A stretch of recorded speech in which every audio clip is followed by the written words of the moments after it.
नमस्कार, the credible news में आपका स्वागत है। मैं हूं शालिनी। शुरुआत आज की कुछ बड़ी हेडलाइंस के साथ। एयर इंडिया विमान हादसे पर सुप्रीम कोर्ट ने दी सख्त टिप्पणी। बोला, शुरुआती जांच में पायलट को दोषी ठहराना गलत।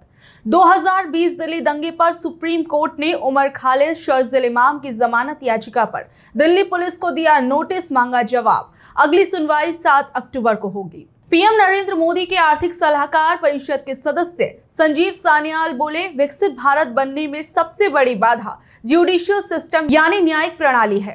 पाकिस्तानी वायुसेना ने अपने ही नागरिकों पर की एयर स्ट्राइक में महिलाओं और बच्चों समेत कम से कम 30 लोगों के मारे जाने की खबर। उत्तर प्रदेश में अब एफआईआर से लेकर गिरफ्तारी और सर्च वारंट तक पुलिस के किसी भी डॉक्यूमेंट्स में नहीं लिखी जाएगी आरोपी की जाति। अब वक्त कुछ बड़ी खबरों को परखने का।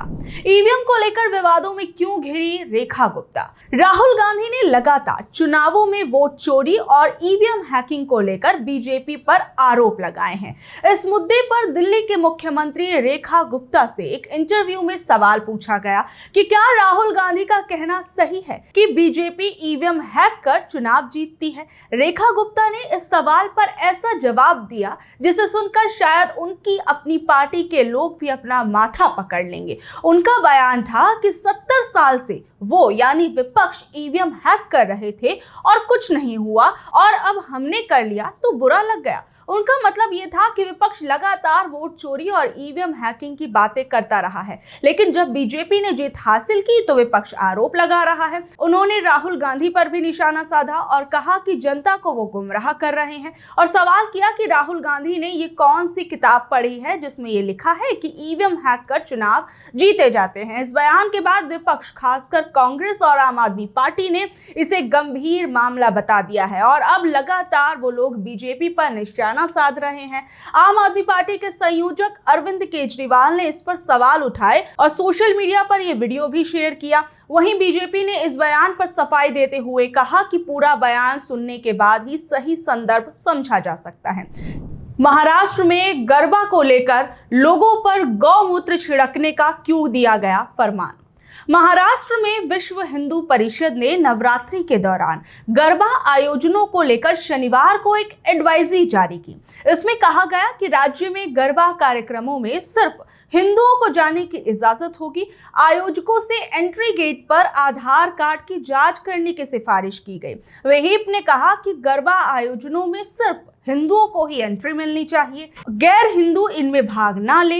इसके लिए लोगों को अंदर जाने से पहले तिलक लगाना होगा, हाथों पर रक्षा सूत्र बांधना होगा और किसी हिंदू देवता की पूजा करनी होगी। व्हीप के विदर्भ महासचिव प्रशांत तित्र ने तो यहाँ तक कह दिया कि गरबा कार्यक्रम में लोगों पर गौमूत्र छिड़का जाएगा। व्हीप और बजरंग दल के कार्यकर्ता नवरात्रि के दौरान पंडालों की निगरानी करेंगे। व्हीप ने गरबा आयोजकों से कहा कि नवरात्रि सिर्फ मौज मस्ती का त्योहार नहीं है, ये एक धार्मिक आयोजन है जहां भक्त देवी देवताओं की पूजा करते हैं। इसलिए गैर हिंदू गरबा डांडिया कार्यक्रमों में शामिल नहीं होने चाहिए। और इस पूरे मामले पर शिवसेना नेता और राज्यसभा सांसद संजय राउत ने ये तक कह दिया कि देश में सांप्रदायिक माहौल बनाने की कोशिश की जा रही है। राउत ने कहा कि सांप्रदायिक माहौल बनाना उनकी रोजी रोटी है। मैं सभी धर्मों के लिए समान सम्मान की बात नहीं कर रहा, लेकिन जिस तरह से ये जहर फैलाया जा रहा है वो महाराष्ट्र या देश को शोभा नहीं देता। कांग्रेस ने और भी कड़ा रुख अपनाते हुए कहा कि बीजेपी से जुड़े संगठन सत्ता हासिल करने या सत्ता में बने रहने के लिए किसी भी हद तक गिर सकते हैं। महाराष्ट्र कांग्रेस के विधायक दल के नेता और राज्य के पूर्व मंत्री विजय वेट्टीवार ने कहा, पूजा करे, वराह के पीछे से पूजा करे, वो उनका अधिकार, पर ये कोई हिंदू के ठेकेदार नहीं, हिंदू के मालिक नहीं है किसी को भी कुछ आदेश देने के लिए। जिनको ये संविधान ने अधिकार दिया है, ये देश की नींव सबको साथ लेकर चलने की है। अगर कोई गलत करता है तो उसके ऊपर कार्रवाई होनी चाहिए, वहां पे प्रावधान है कानून में। पर इस तरह दो धर्मों में आपस में भिड़ाने का काम और रोटी सेकने का काम करते हैं, तो ये मैं समझता हूं कि इनकी नीतियां और इनकी नीतिमत्ता ये गलत राह पर चल रही है। केवल इनको मालूम है कोई डेवलपमेंट विकास नहीं करते हुए अगर वोट पाना है तो हिंदू मुस्लिम करते रहो, मंदिर मस्जिद करते रहो, इसके ऊपर ही गला फटने तक, नस फटने तक चिल्लाते रहो। यही इनका धंधा है, यही इससे दिख पड़ता है, इससे दूसरा कोई अर्थ नहीं निकलता। और रहा सवाल कि हर फेस्टिवल में कोई भी धर्म का हो, अरे एक में को सेकंड करके आपस में जोड़ने का काम होना चाहिए। हिंदुस्तान की मजबूती सब धर्मों को साथ में लेकर चलने गए तो हिंदुस्तान का विकास होगा, हिंदुस्तान की प्रगति होगी। आपस में लड़ाते रहोगे तो कल बांग्लादेश हो जाएगा, पाकिस्तान हो जाएगा और इस तरह इस देश की पूरी बर्बादी हो जाएगी। और यही ये चाहते हैं, कल ये तो झोला उठाकर चले जाएंगे पर इस देश का क्या होगा इस तरह की अगर बात करते हैं तो इसलिए इस तरह की बात करने वालों को देश माफ नहीं करेगा। सबसे बड़ी बात, क्या हिंदू धर्म इतना कमजोर है कि उसे दूसरों के साथ मिलकर खुशी मनाने से डर लगता है? क्या हमारी संस्कृति इतनी कमजोर है कि कुछ लोगों के शामिल होने से उसे खतरा हो जाएगा? या ये डर, ये शर्त, ये सिर्फ समाज को बांटने की एक सोची समझी साजिश का हिस्सा है? पीएम नरेंद्र मोदी ने नॉर्थ ईस्ट को लेकर कांग्रेस पर क्यों साधा निशाना? हम सभी जानते हैं कि हमारे देश के नॉर्थ ईस्ट का एक हिस्सा मणिपुर, जिसे जलते हुए लगभग 2 साल से भी ज्यादा हो चुके हैं। हाल फिलहाल में पीएम नरेंद्र मोदी जब मणिपुर के दौरे पर जाने वाले थे तो उससे पहले भी वहां पर हिंसा देखने को मिली थी और जब पीएम नरेंद्र मोदी वहां से वापस आ गए तो उसके बाद भी वहां के हालात कुछ अच्छे नहीं रहे। वहीं आज अरुणाचल प्रदेश और त्रिपुरा के दौरे पर पहुंचे पीएम नरेंद्र मोदी ने फिर एक बार कांग्रेस को याद करना शुरू कर दिया और कहा कि प्रधानमंत्री के रूप में वो 70 से अधिक बार पूर्वोत्तर का दौरा कर चुके हैं। कांग्रेस सरकार के दौरान कोई भी मंत्री शायद ही पूर्वोत्तर का दौरा करता था।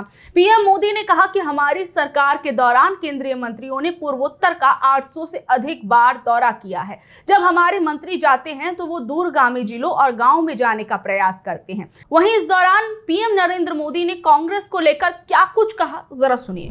कांग्रेस जैसे दल सोचते थे कि अरुणाचल में इतने कम लोग हैं, लोकसभा की 2 ही सीटें हैं, तो क्यों अरुणाचल पर ध्यान दिया जाए?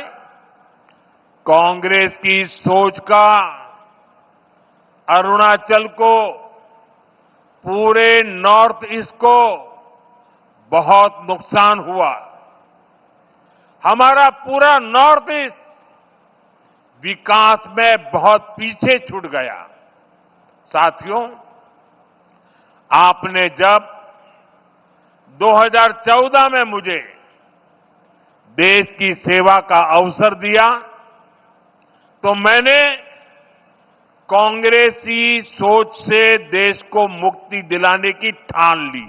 अब सबसे बड़ी बात यहाँ ये उठती है कि PM Narendra Modi north east के विकास की बात करते हैं और कहते हैं कि उनकी सरकार में वो खुद कई बार नॉर्थ ईस्ट का दौरा कर चुके हैं, उनके मंत्री वहां पर कई बार जा चुके हैं। तो ऐसे में पीएम नरेंद्र मोदी को नॉर्थ ईस्ट के ही एक राज्य मणिपुर में पहुंचने में इतना समय क्यों लग गया?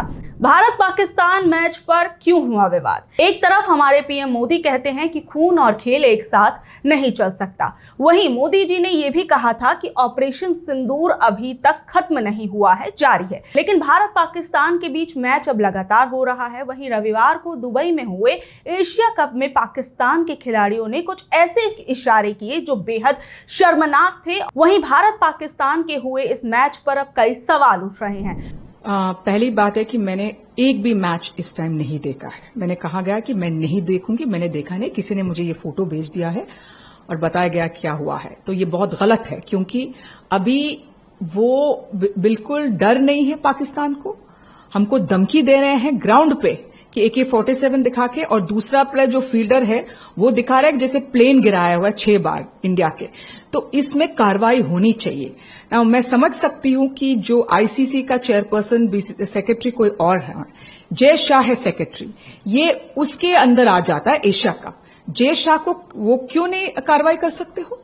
अमित शाह बोला उस दिन, उन्होंने कहा गया कि हाँ हम चाहिए तो निकाल सकते हैं पाकिस्तान को, निकालो उसको टूर्नामेंट से, दिखा दो हमें 56 इंच की छाती कहां है प्रधानमंत्री की, जब हमारे जवान लोग मर रहे हैं, हमारे ऊपर आक्रमण कर रहा है और पाकिस्तान अभी धमकी दे रहे हैं हमें दुबई के जो धरती पे।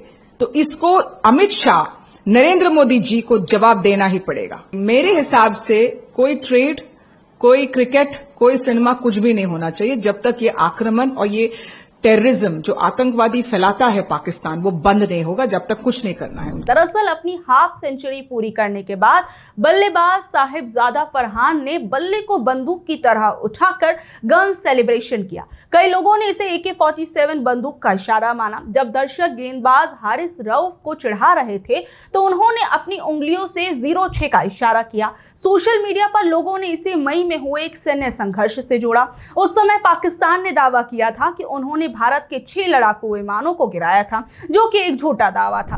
एयर इंडिया विमान हादसे पर क्यों सख्त हुआ सुप्रीम कोर्ट? अभी हाल फिलहाल में अहमदाबाद प्लेन क्रैश में मारे गए कैप्टन सुमित सबरवाल के 91 साल के पिता पुष्कराज सबरवाल ने केंद्र सरकार से हादसे की नए सिरे से जांच कराने की मांग की है।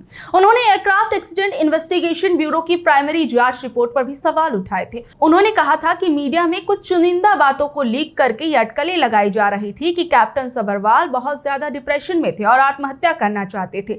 इन बातों से कैप्टन सबरवाल की प्रतिष्ठा धूमिल हुई है और साथ ही साथ में उनके पिता ने कहा कि इससे मेरे स्वास्थ्य और मानसिक स्थिति पर भी बहुत गहरा प्रभाव पड़ा है। वहीं अब एयर इंडिया हादसे पर सुप्रीम कोर्ट ने एक अहम और सख्त टिप्पणी की है। सुप्रीम कोर्ट ने हाल ही में गुजरात में हुए एयर इंडिया विमान हादसे से जुड़ी एक जनहित याचिका पर सुनवाई की। इस हादसे में 229 यात्री और सभी क्रू मेंबर सहित कई लोग मारे गए थे। कोर्ट ने कहा कि किसी शुरुआती जांच रिपोर्ट के आधार पर पायलटों को दोषी बताना गलत है। अगर बाद में अंतिम रिपोर्ट में पायलट की कोई गलती नहीं पाई गई तो उनके परिवार के सम्मान और प्रतिष्ठा को बहुत नुकसान होगा। सुप्रीम कोर्ट ने जोर देकर कहा कि जब तक पूरी जांच खत्म न हो जाए तब तक सभी जानकारियों को सार्वजनिक नहीं करना चाहिए। कोर्ट ने कहा कि आप निष्पक्ष जांच चाहते हैं और हम इसे समझते हैं, लेकिन आप सब कुछ सार्वजनिक क्यों करना चाहते हैं? कोर्ट ने कहा कि चुनिंदा जानकारियां लीक करने के बजाय जांच का अंतिम नतीजा सामने आना चाहिए। जस्टिस सूर्यकांत और एन कोटेश्वर सिंह की बेंच ने केंद्र सरकार और नगर विमानन महानिदेशालय को नोटिस जारी कर पूछा कि वो इस दुर्घटना की निष्पक्ष और तेज जांच कैसे सुनिश्चित करेंगे। उन्होंने 2 सप्ताह में जवाब भी मांगा है। सेफ्टी मैटर्स फाउंडेशन ने याचिका दायर की है। याचिकाकर्ता की ओर से वकील प्रशांत भूषण ने कोर्ट में तर्क दिया कि हादसे के 102 दिन बीत जाने के बाद भी ये साफ नहीं हुआ कि आखिर में उस दिन क्या हुआ था और यात्री अभी भी जोखिम में हैं और जांच समिति में हितों का टकराव है, क्योंकि इसमें 3 सदस्य DGCA से हैं, जिस पर खुद लापरवाही का आरोप है। उन्होंने मांग की है कि फ्लाइट डेटा रिकॉर्डर को सार्वजनिक किया जाए, लेकिन कोर्ट ने कहा कि यह नियमित जांच पूरी होने के बाद ही हो सकता है। तो बहरहाल ये थी आज की खबरें। कल शाम 7 बजे फिर हाजिर होंगी अगली खबरों के साथ। अगर आपको आज की खबर अच्छी लगी, जानकारी भरी लगी, तो इसे अपने दोस्तों रिश्तेदारों से शेयर कर ले। कल तक के लिए नमस्कार, शब्बा खैर, गुड नाइट।